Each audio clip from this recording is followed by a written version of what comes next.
Hi guys, it's Jess. Welcome and welcome back to the Not Carrie Bradshaw YouTube channel / podcast. I'm back just in time for Christmas, and much like your absentee father, there's no telling when you may see me again.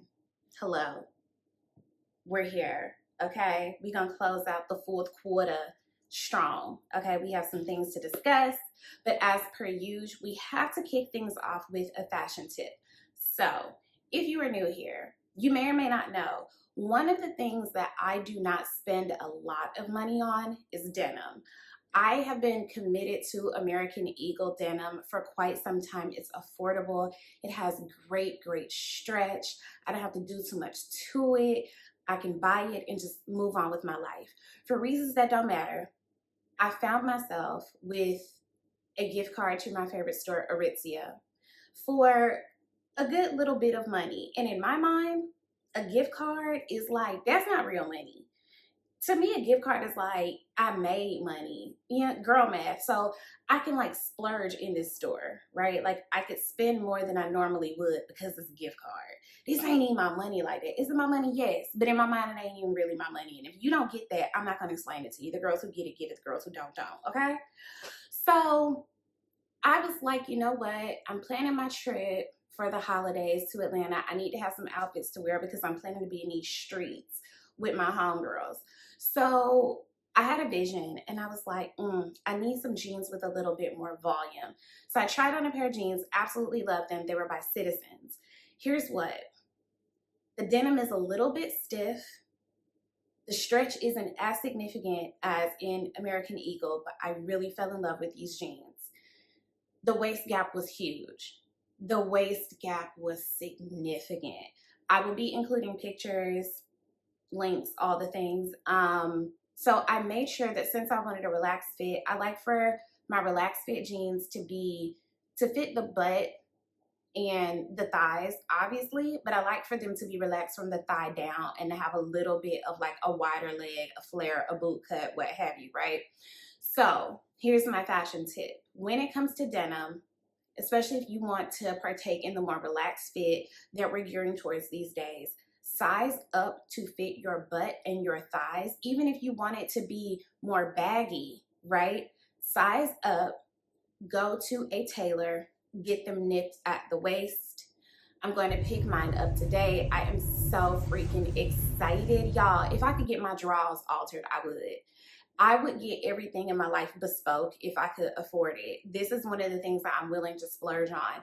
And I always tell people, if you want to care more about style, you have to literally care more about style. You cannot be lazy and you cannot be cheap. You can be economical, you can be fair, you can be reasonable, but you cannot be cheap. These alterations, I took 2 pair of jeans to be nipped at the waist because I also got a super cute pair of All Saints jeans because they were having a bomb ass end of season sale. So pictures will be on my Instagram at a later time because again, we're wearing these outfits in Atlanta over the holidays. So I'm going to pick these jeans up. They were $45 a piece to get taken in at the waist. For me, that's worth it because this is good denim that I'm going to hold on to for a while. That is worth the investment for me. And I want to be very clear, when I talk about fashion tips, I am talking about being reasonable within a budget. We are never talking about designer, okay? Like, designer does not equate great style over here around here. Y'all know we don't do that. What we talk about over here is making the best of what you have, working with what you have. And even if now you have like a piece in your closet, I don't care where it's from. If you have a piece in your closet that you absolutely love, but it doesn't fit great, take it to a tailor and see what they can do to make it better for you. Example, my cousin is getting married on the most inconvenient day I've ever heard of. Love her so much, but girl, why would you pick this date? Okay. Anyway, I'll be there. I'll be there according to dress code. She has such a specific dress code. And if you know her, of course she does. So I found a dress. I sized up. I knew that I was going to have to get the halter taken in because I'm 5'2". So halters usually like droop on me. I'm also getting a split put in it just because I'm 5'2". We got to have some leg. Otherwise, sometimes we can look very swallowed up. And while I was there, he was also like, let's take this in at the waist. When you have a good tailor, they can also make suggestions for you because a tailor understands body's movement, proportions. They can make suggestions that you don't have to take, but one of the best relationships that you can have in your life is with your tailor, okay? It's, you know, your relationship with yourself / God or the universe, whatever you believe in, possibly the relationship with your parents, okay? And then, you know, you need your friends and family and community. And then as a person with a uterus, you need to super be able to trust your gynecologist, right? Like medical providers, you got to be locked in with them. Your hairstylist, okay, especially this girl who has short hair. If you're going to put a razor to my head, I really need to trust you. We got to be locked in. Here's your tailor, okay? My nail tech, I'm not that loyal. I ain't going to hold you. It depends on how I feel that day, right? Gynecologist, hairstylist, tailor. These are people you need in your life. You gotta be locked in with them people, just like you gotta be locked in with yourself. Okay, but we'll get to that later. So that is my style tip, especially if you're shopping online. Y'all, please stop sliding my DMs asking me what size I got in something. That's not gonna help you. We don't have the same body. You don't know me in real life. You've never seen me in real life. I just feel like even my pictures, they aren't to scale. And whatever size I got is not the size that I quote unquote wear. So it probably won't be the size that you wear. That's not gonna help you. Look at the website's size chart. That's what's gonna help you. I don't know why people don't want to go on the odyssey of self-exploration in this way. Just fuck around and find out. Get in the field. A part of living a full life is getting in the field. Just try. When in doubt, size up. Order multiple sizes as long as the return policy is generous. I shouldn't have to point that out, but I know somebody gonna be like, why would you tell me to do that? This company that you don't even know about doesn't have a return policy, so now I'm stuck. But hey, check the return policy if you're ordering online. Order a couple different sizes. Get the size that is bigger, take it to be fitted. Okay, you can sometimes get lucky and something can fit exactly true to size. This is one of the most satisfying things in the world. It's to zip up something and it just fits like it was made specifically for you. Oh my God, orgasmic. Love it. But in a lot of instances, because things are manufactured on a large scale, we don't get that, okay? Size up, get a tailor, get things fitted to you. Then a lot of times you can end up with a look that's very different from someone else's because it's made for you. That is what it means to develop personal style. Going on that odyssey, right? Okay, so that's our fashion tip for this episode. Stay tuned. We have like several different topics to get into while we haven't been, you know, with each other. So I'll be right back for our, what do we want to call it?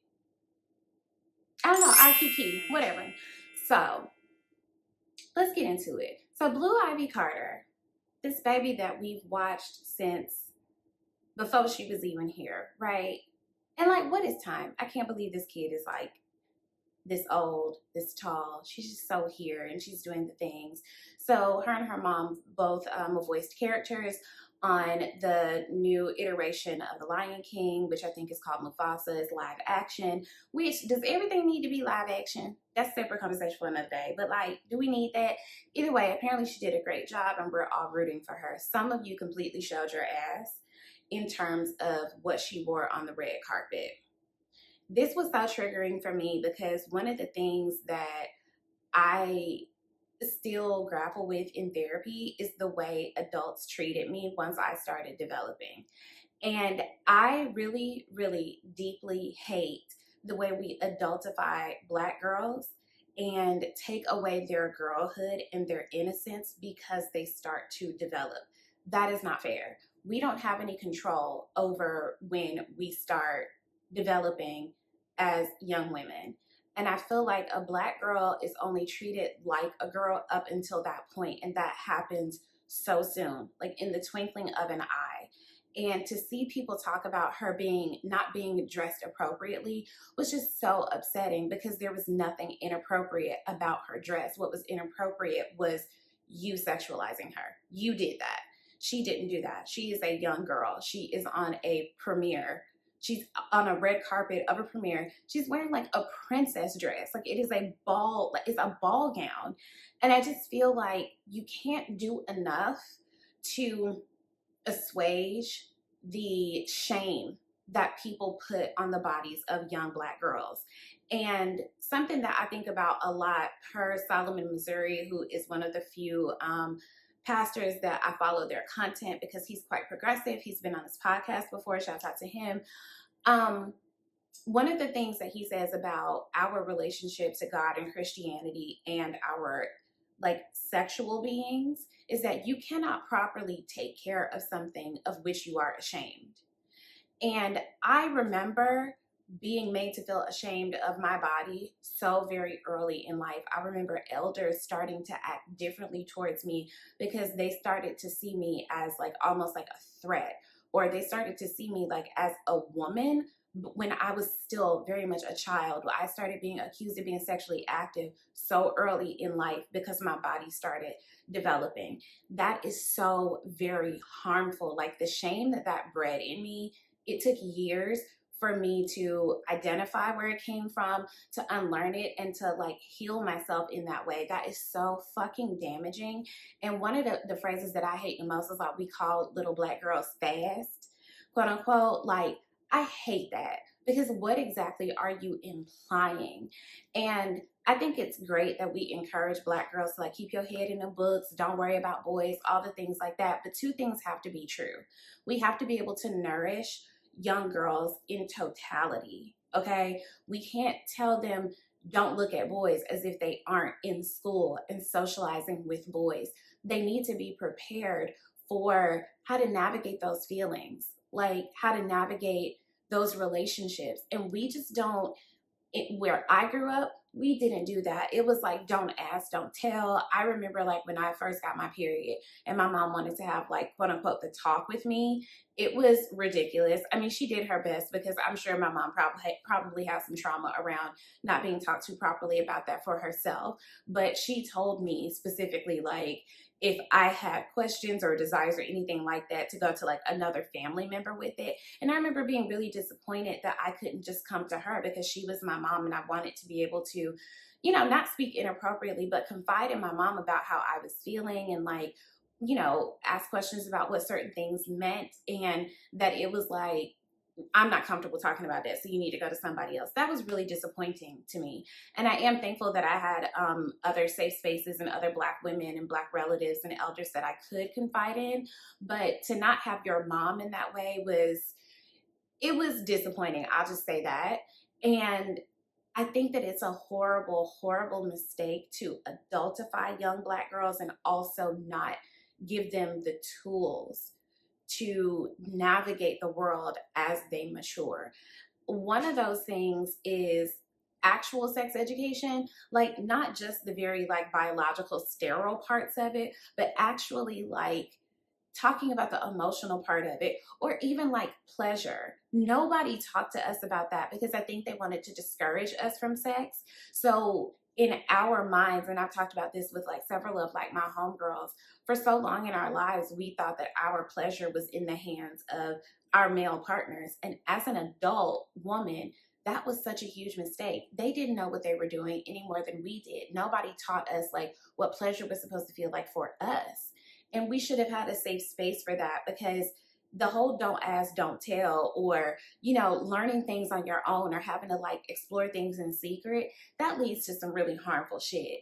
And one of those things also is, for a long, long, long time, I didn't really know other girls that were on birth control. A lot of the women that I know in my life, their form of birth control was abortion. And we pro-choice around here. You know, we believe in safe, legal, accessible abortion around here. If that's it, we pro-choice, okay? But I would have liked for the women in my life to have had access to and normalizing of other birth control options. I hope I said that correctly. This is a safe space, but not even but, and there were other options. And I know even now I have friends that just, oh, I can't take a pill every day, or it made me feel weird, There are so many birth control options out there. And especially with everything that's about to, that we don't know what's going to happen with this next election. we need to prepare our girls. Our girls need to be safe in a lot of different ways. And one of them is to not shame them and to hold space for them and to make sure they feel safe in their bodies and in the way that they are growing and developing, instead of treating them differently and shaming them. That shit is so hard to unlearn. So to take things back to fashion, I was having a conversation with one of my younger white coworkers, and I was like, I feel like I still kind of want to get an Hermes belt, because when I was a fashion student and I was interning, I feel like all the cool girls had the basic Hermes belt, and I don't even know if I would wear it, but I kind of just want it for my younger self. We always talk about doing things for your inner child. I sometimes want to do things for my inner 20 something, because she was poor and she couldn't afford very much for a very long time. And I sometimes want to do things for her. And my coworker was like, oh, don't you think that that's kind of chuggy?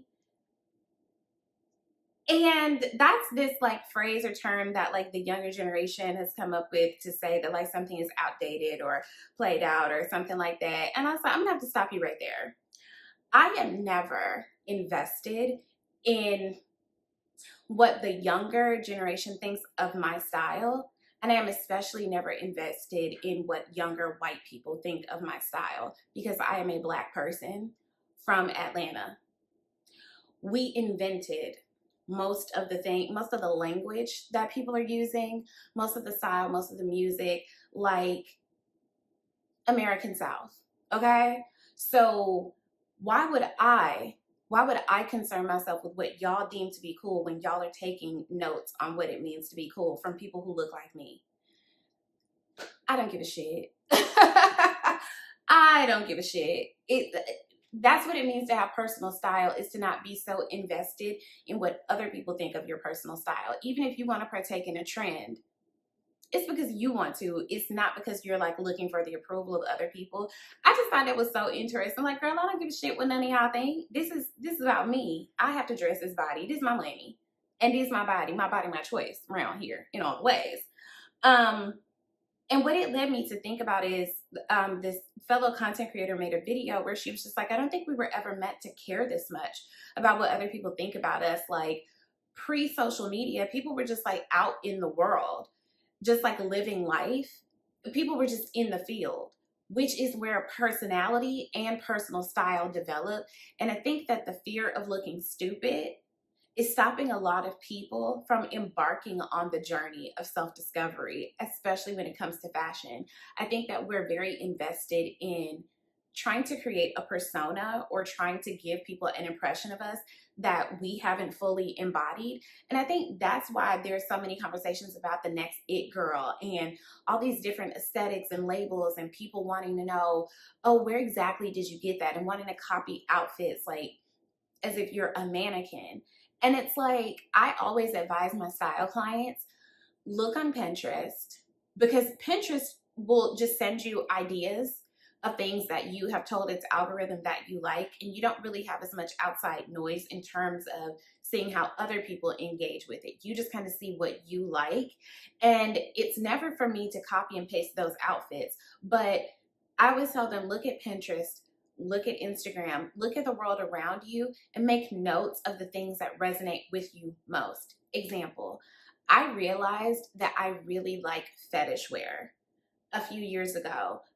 There's a latex brand, a latex fashion brand, that was making these dresses that everybody was wearing. And I was like, oh my God, I'm obsessed with this. And I remember one of my associates was like, okay, well, if you want to look like a condom, that's your business. And I was like, oh my God, it actually is. So I started looking at different, okay, what is this vibe? And I'm like, well, how can I incorporate that? So I bought a harness belt, a leather harness belt, and it just elevated so many of my looks to just add some edge to it. And then I came across these other creators who did the same thing. And I'm like, oh, these are a bunch of different ideas. I'm really into this. And then just discovering new places where I could go and buy and get get things made, and just like conversations that I've had with different like people that are really interesting that also wear these like really cool like harness belts and fetish wear, and I'm like, oh my god, where did you get that? And oh, there's this guy and he did, like, it's opened my world up just by noticing like there's something about that that I really like, and like kind of exploring like the origins of it. That's how you learn what you're interested in, and why, and how you can incorporate it into your life. That is how you develop personal style. You just get in the field and you look around. Like, sometimes we really do have to like put down the phones after you get done listening to and watching me, of course. But like, we have to look up. I remember when I first moved here, this woman who worked at Oscar de la Renta when I interned there, she wound up being a horrible, horrible person. But I remember her saying, as long as you live in New York, don't forget every now and again to look up. And I think that that can apply no matter where you are. Look up and look around and see what resonates with you. You know, what scents resonate with you? What can you incorporate into your life that makes you feel more you? That is what it means to just be living a life. It's like a constant self-discovery. You don't always have to be working to improve, but constantly working to learn and to be like more intimate with yourself. I think it's just like really cool. And that's something that I learned from my last relationship, is how much I found myself prioritizing his opinion of me over my own opinion of me. And for all of my reading and journaling and therapy and all of the things, I still found myself like centering this man in ways that I don't think were necessarily healthy for me, and wanting so much to control what his idea of me was. I lost myself a little bit of that, a little bit in that. And I just don't want to do that. I'm working right now to really like build up my reserves of like, just of self-perception, and making sure that I approve of me before I seek to like try to get someone else's approval or validation.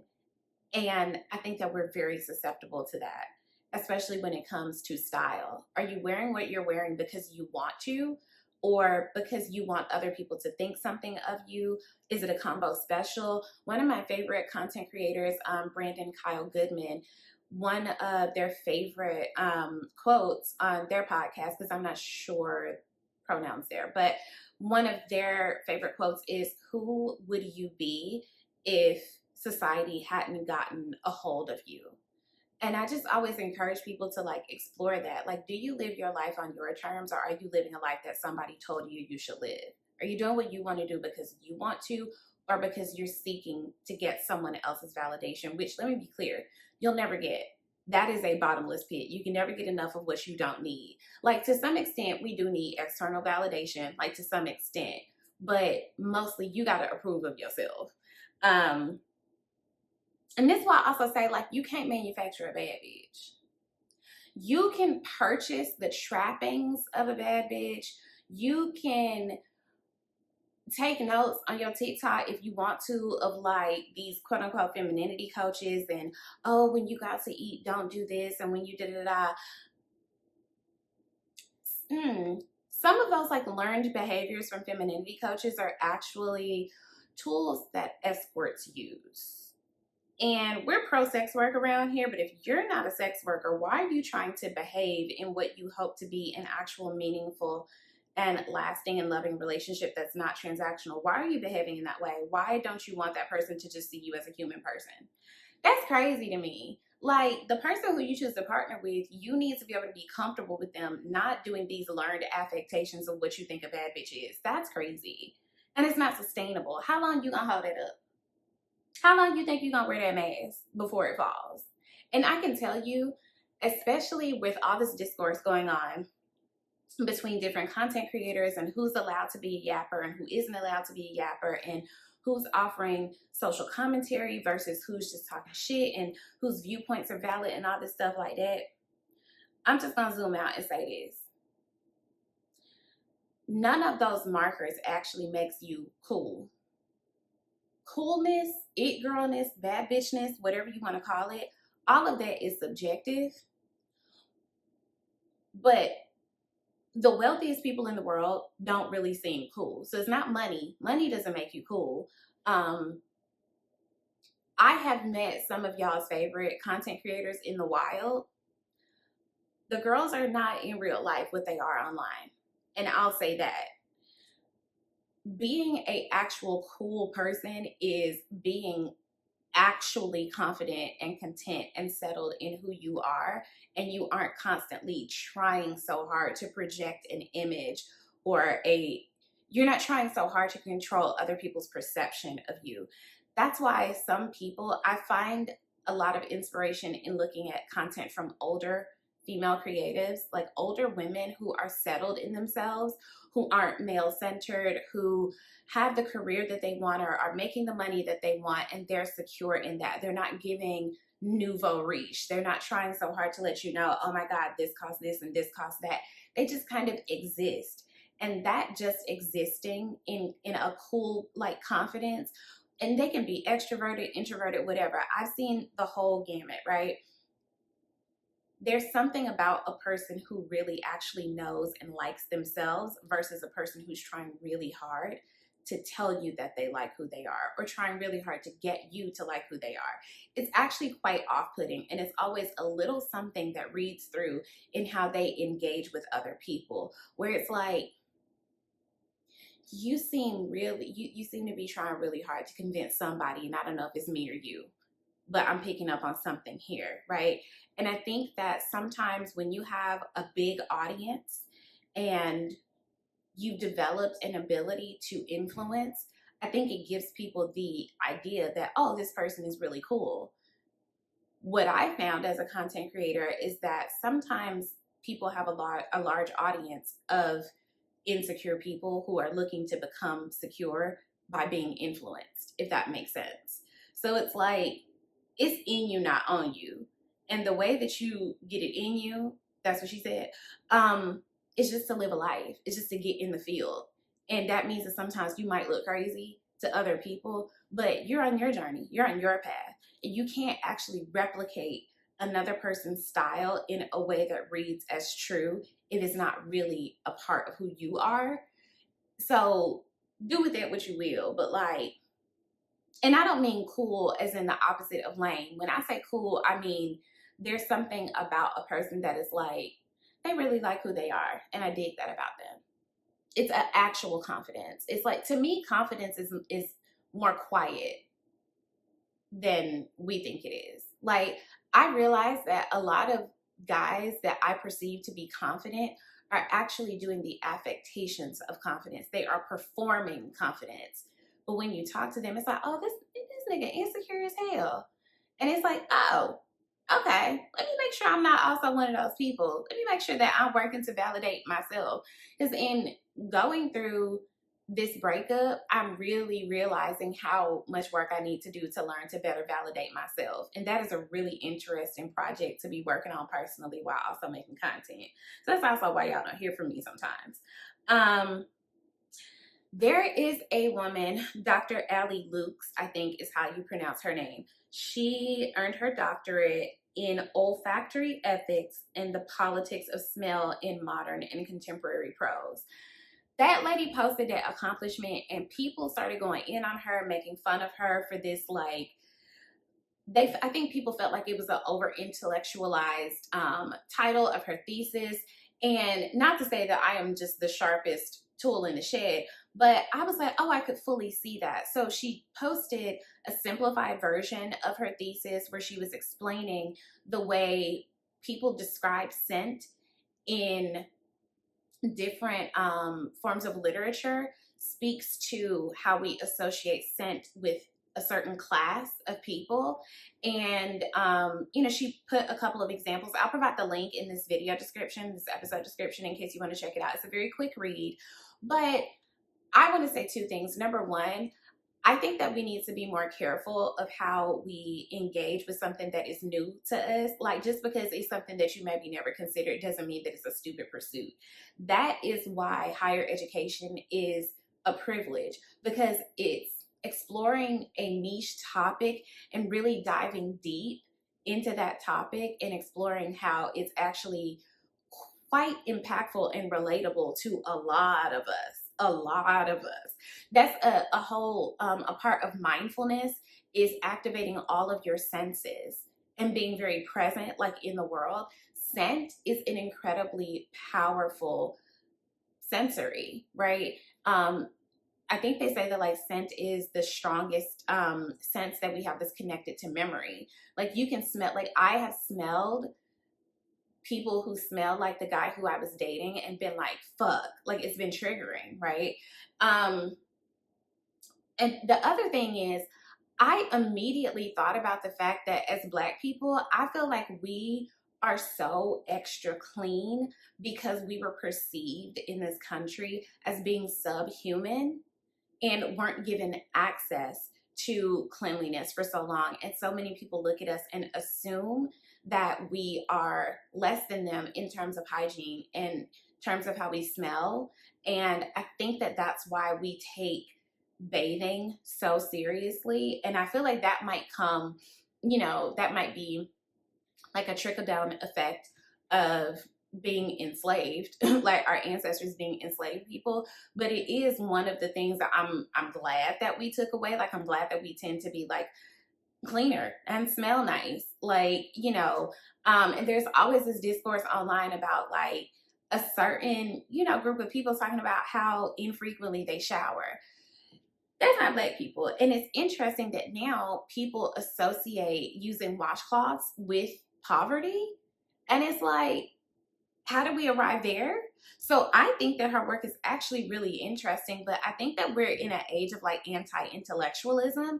And I think that people also shame women for pursuing higher education because they think that if you're doing that in lieu of building a relationship with a man. And it's like, what if I told you that you could do both? And what if I told you that those things don't have to necessarily be connected? Like sometimes you're just really interested in a thing and you have the resources to explore that thing on an academic level. Like what's wrong with it? That is so wild to me.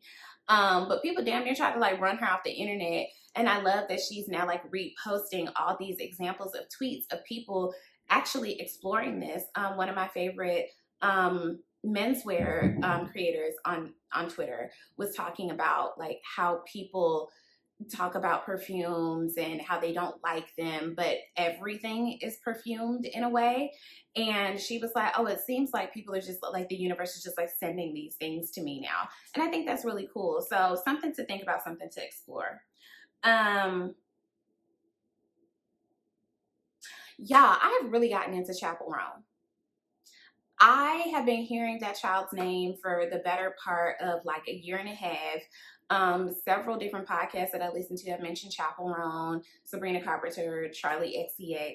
I haven't gotten to the other two, but Chapel Roan just so happened to be the musical guest when my favorite comedian John Mulaney was on SNL. And I saw her perform Pink Pony Club, and I was like, oh my God, this is resonating with me so much, because the song is about a girl from Tennessee who goes to a gay bar in West Hollywood, and she wants to become a go-go dancer at this gay bar because all the boys and girls there get to be queens every day, and it's this like level of freedom that she's experienced, and she wants to leave Tennessee and live in West Hollywood where she just feels like she's at home and she'll never forget her home. It's a really gorgeous song and it's very fun and upbeat. So I've been listening to a lot of her other music, and I have to say, like, this album makes me think that it's like the little sister of Renaissance. I feel like Renaissance is a very like queer-coded album, and it gives you like glamour and disco and champagne and diamonds and stilettos and furs and all of the things, like decadence. And I feel like Chapel Roan's album is like the grungy younger sister who maybe like this album maybe has like a little bit of a coke problem, and it evokes more so like sticky bar floors, like dive bars, and like questionable choices in dating. And it's just a person figuring their shit out. I feel like Renaissance knows who they are. Like Beyonce Renaissance, like they know who they are. But this Chapel Roan album is figuring it out. They're exploring their sexuality. They're coming to terms with these things that in Renaissance, this person has already, like there's an evolution there that I'm sure they didn't do on purpose, but I can see like a lot of, there's like a Venn diagram between those two, and I really, really love it.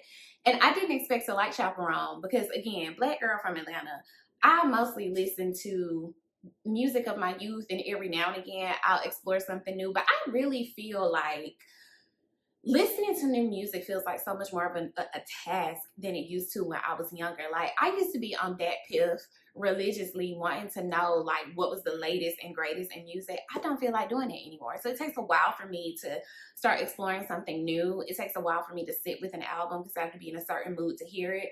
But Chaperone is making me very, very happy. It's giving me the vibes and the feels, and I'm quite enjoying it.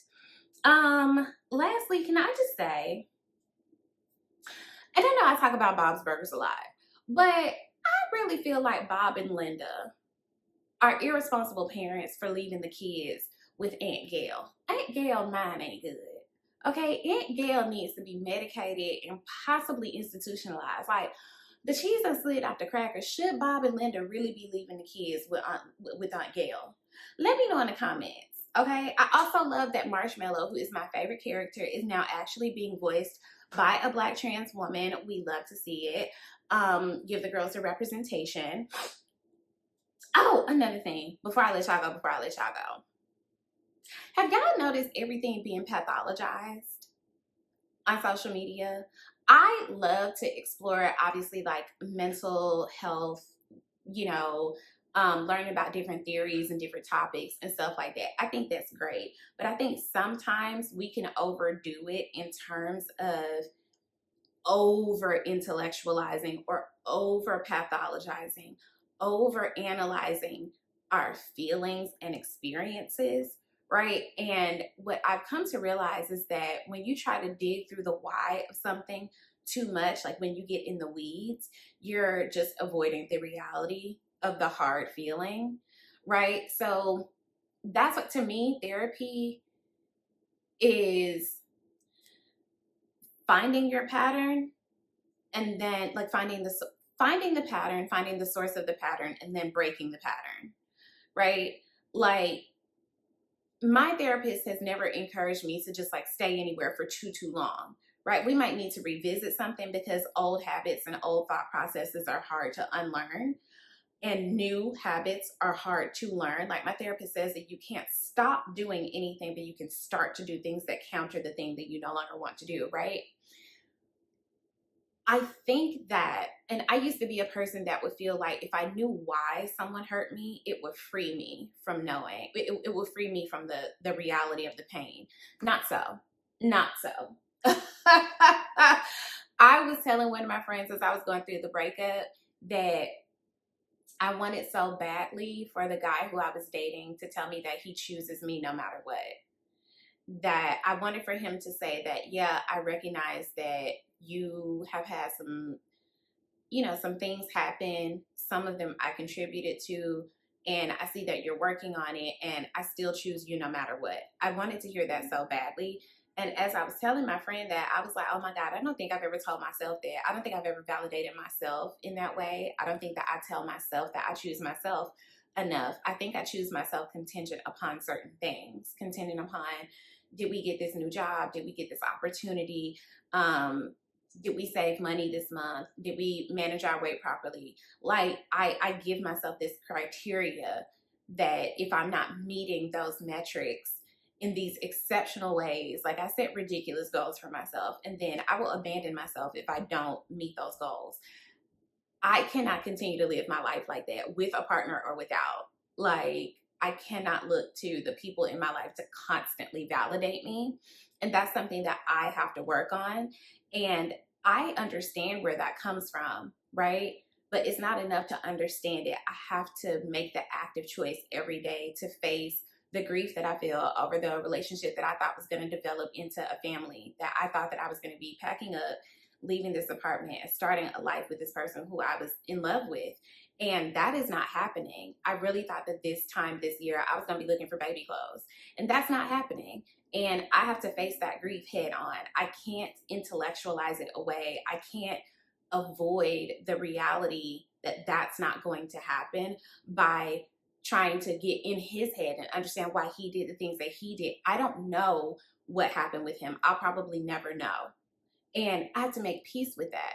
I cannot avoid the pain and the disappointment of that by pathologizing the relationship to death, or pathologizing him to death, or any of that. I just have to face that stuff head on. I have to get in the field of life. I have to choose myself more. I have to nourish myself more. And nourishing yourself isn't just going to therapy. It's what are you doing in between those visits? It's, am I journaling? Am I getting movement? Am I meditating? Am I eating well? And I don't mean eating well like diet culture eating well. I mean, am I eating things that actually make my body feel good? Like, am I mindfully eating? Am I holding proper boundaries? Because there are just some people that if I spend too much time with them, I feel absolutely exhausted and drained, and I walk away being like, what the fuck was that? So pulling back from some of those people and not showing up for people who don't show up for me. Before I let y'all go, I was listening to, because I'm chronically online, and this content creator was saying that they were telling their therapist that they just felt so depleted from pouring into others because nobody is reciprocating and pouring back into them. And their therapist told them that nobody ever said that you were supposed to tip your vessel to pour into other people. You're supposed to pour into other people based on your overflow. And that was like, I had to sit with that because I think as like a recovering people pleaser, that is something that I have done. Like, and it's actually like kind of manipulative, really, to do and do and do for people because you're trying to earn them treating you well. But when I think about like my happiest, healthiest relationships, the ones where I feel the most joy, I don't have to do that. I don't have to work so hard. The vibes are just there. And so I'm working on making sure that I'm building up the stores in my vessel of myself so that I have an overflow to pour into people without trying to manipulate them into liking me more. Because that's something that I have historically done. Not as much at 37, but I do catch myself doing it sometimes of like, you can't love a person into loving you. You can't love a person into liking you more or approving of you more. Like, you have to do for others just because you want to and not because you're trying to prove something or earn something. And that's like an ongoing journey for me. So just something I wanted to throw out there, like, is your vessel full enough that you even have an overflow to pour into someone else? And if you find yourself pouring from an empty vessel, what are you trying to get from that person? Because is it not kind of manipulative for you to be doing it? Why are you doing it? Questions, choices, things to sit with. So I hope you guys enjoyed this episode. I hope to chat with you again soon. Thank you for being patient with me. And thank you to my fellow content creator and listener viewer who reached out to me and was like, girl, we ain't heard from you from October. What you doing? And for encouraging me to get back in the field. So as we close out this fourth quarter, okay, let's just make sure we're getting in the field. Let's really live a life. Okay? Okay. Talk to you guys soon. Bye.